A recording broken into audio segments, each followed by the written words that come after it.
It's 2021, and if you remember, in 2020, I turned 30, which means goodbye 20s, hello 30s. I have felt called to, now into my 30s, to share with you all the lessons I learned in my 20s that I am now going to be applying into my 30s, and what you can avoid or how you can get ahead of yourselves to conquer your next decade, or at least what you can conquer in 2021. Now, I've been posting a ton of videos on being brave. Being brave is incredibly important to me based on my cancer journey and now gut health journey, which is continuously needing to be a brave heart. But today I want to talk about be beautiful. Be beautiful in your mindsets specifically. I want you to feel beautiful, absolutely. If you ever have, beauty tips you want from me because you like this crazy bun, feel free to ask. But I'm talking about mindset. What we have learned in this past year is that so many more people are depressed or completely anxious, having panic attacks, starting to sleep constantly, are having these sad feelings all day long. And it's such a bummer to have that discovery with our year truly out of our control when it comes to the ability to connect and make connections and see people and work and continue to achieve and move forward in all these goals that we had for ourselves in 2020. Sigh, right? Depression and anxiety are high. And I've witnessed this around our world because of many reasons. What is happening quite a bit is we are feeling the lack of achievement. We didn't get to do what we wanted to do with our last year. Last year we were, working on a huge project at work. We were expanding our business. We were working on getting a promotion, and then all of a sudden everyone went furloughed.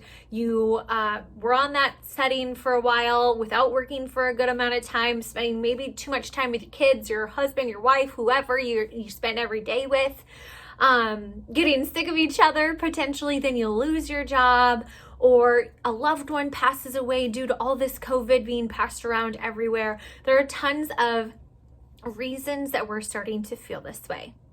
Lack of control and lack of achievement this past year. One, right?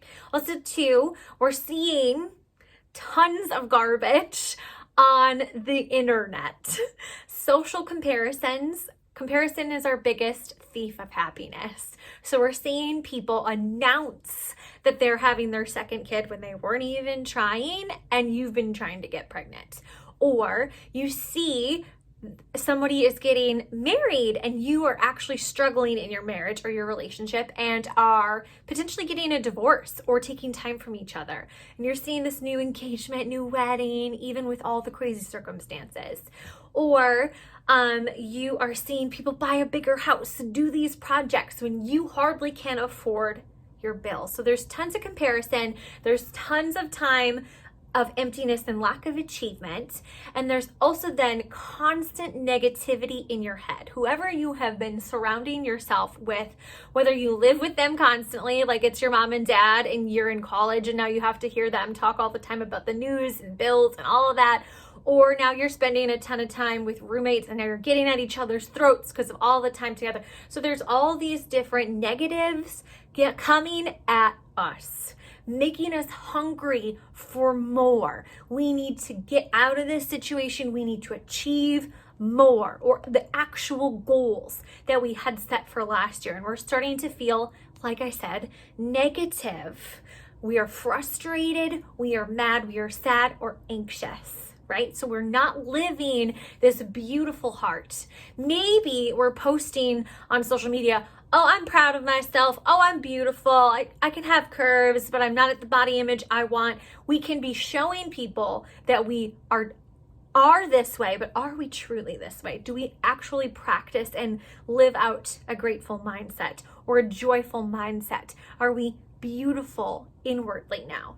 So this is me testing you a little bit, but also helping us. What we have learned this past year, what we have learned in our 20s, Nicole, how are we moving forward? Now, I'm a huge reader, at least that's what I'm trying to do now that I've been on this long cancer journey, not working for as long as I have. What can I take away out of this? It's reading more. I'm reading The Gifts of Imperfection with one of my really good friends, and Brene Brown is a fantastic author, also incredible in how she teaches the world really quality lessons, and she writes well. So, promoting Brene Brown. Hey, let's be friends. But in this book, the last guidepost that I read was on gratitude, cultivating joy and gratitude, and how we can let scarcity and fear of the dark get in our way. Now, she overemphasizes, which is incredible, is gratitude and joy, and how we are missing and lacking these things in several different ways, and why we let ourselves do this. I already explained 3 solid reasons this past year has been hard for us, but especially when you're in your 20s. You're graduated college, starting a career potentially, and seeking more money, seeking getting married, seeking having kids, seeking this beautiful home, seeking all these things, and this past year didn't allow for that to come, right? So then we're struggling, like I said. Now, she explains all this, helps you to truly understand and how to move forward out of your 20s and all the drunken nights and crazy parties and lack of hard work on classes and all the things that you did in your 20s. Now, in your 30s, you can move forward.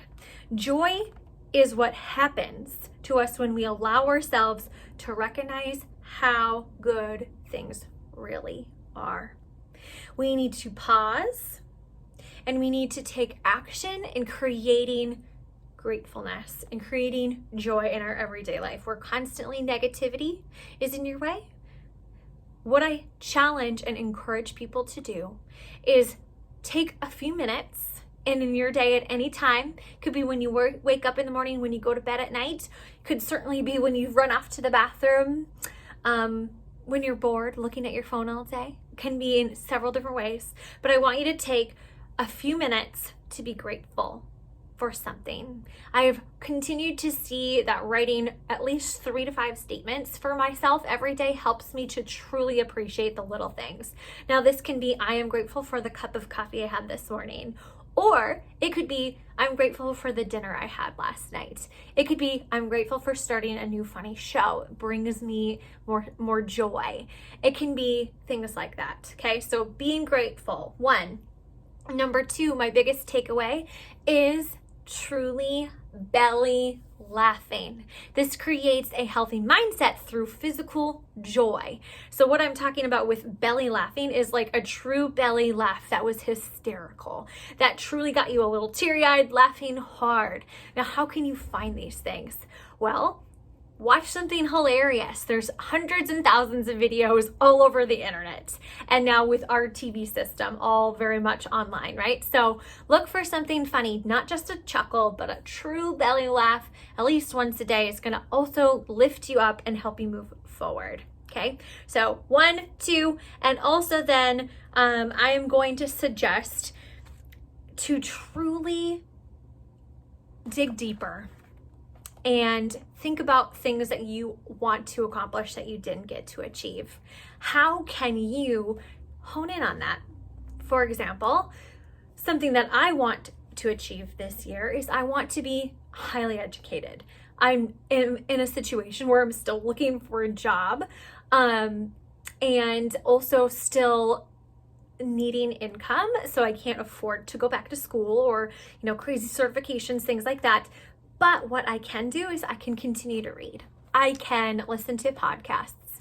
There are ways to take action in a small, specific goal. Now, what happens at the beginning of every new year? Most people want to change their body composition. Tons of people set 1,200 goals, are all going to the gym at the same time. I want to encourage you to take a smaller step towards that, to get going, to build that healthy mindset. Don't take on too much.